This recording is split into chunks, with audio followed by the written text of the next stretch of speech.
Imagine the moment a country that was never supposed to love this game wins it in their own backyard with the whole world watching. This is not a prediction. The odds say it won't happen. But just for the next 8 minutes, let yourself imagine that it does. Because the path, the real path, is already laid out in front of them, and it's more open than anyone wants to admit. This is the dream of the United States winning the 2026 World Cup. Let's start with the truth, because the dream only means something if we're honest about where it begins.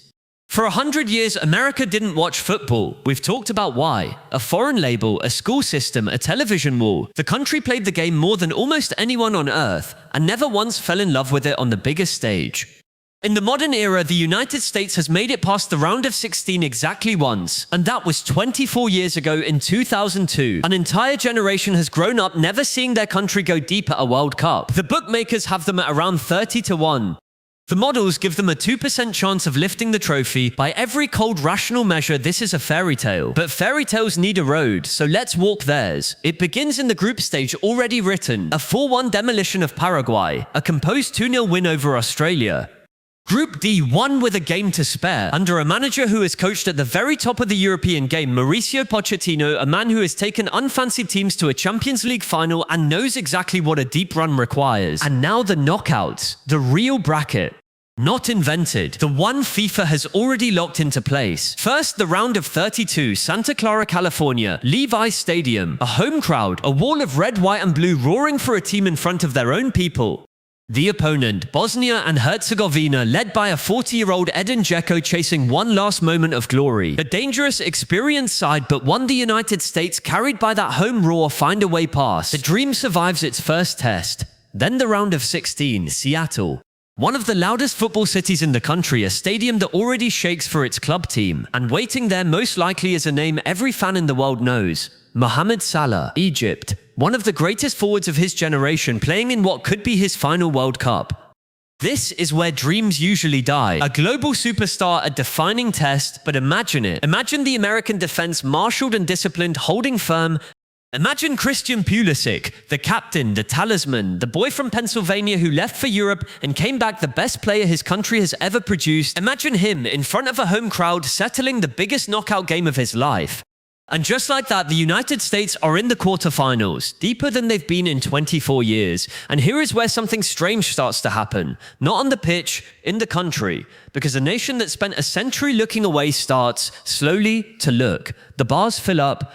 The casual fan, the one who only ever cared about other sports, starts asking what time the game is on. Flags appear in windows. Kids who play this game every weekend finally see their own country, their own colors, going somewhere that matters.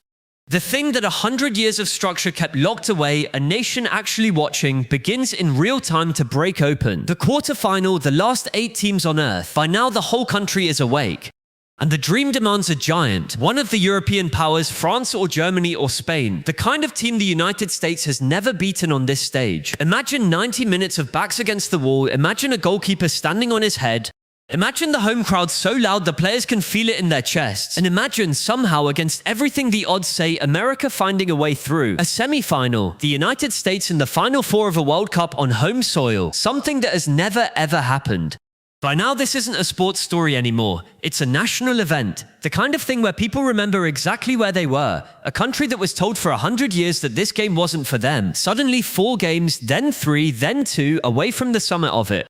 And then, the final. July 19th, MetLife Stadium, New Jersey. 80,000 people and 100 million more at home watching a sport most of them are only just learning to love. The United States of America in the World Cup final. Picture the opponent, one of the titans of the game. The favorites, the team that's supposed to win. And picture the United States, the host, the underdog, the sleeping giant, standing across from them under the lights. Picture a moment in the second half. A break, a surge, the crowd rising. Picture Pulisic, or one of the young forwards this country has quietly been building, striking a ball that a nation holds its breath behind. Picture it finding the net. And picture the sound. The sound of a country that never loved this game, falling completely, helplessly in love with it, all at once. The final whistle, the United States world champions on their own soil for the first time in history. Now, let's come back to Earth. Because honesty matters, and this video promised it. This almost certainly will not happen. The models give it 2% for a reason. To win it, the United States would likely have to beat a Salah, then a European giant, then another, then a titan in the final. 4 of the best teams on the planet in a row. They have done nothing in modern history to suggest they can. The defense has looked shaky, the attack can go quiet. A single bad night, a single penalty shootout, and the dream ends in any round exactly as it has every time before. The smart money says they go out in the round of 16 or the quarters at best, and the great American football awakening waits another 4 years.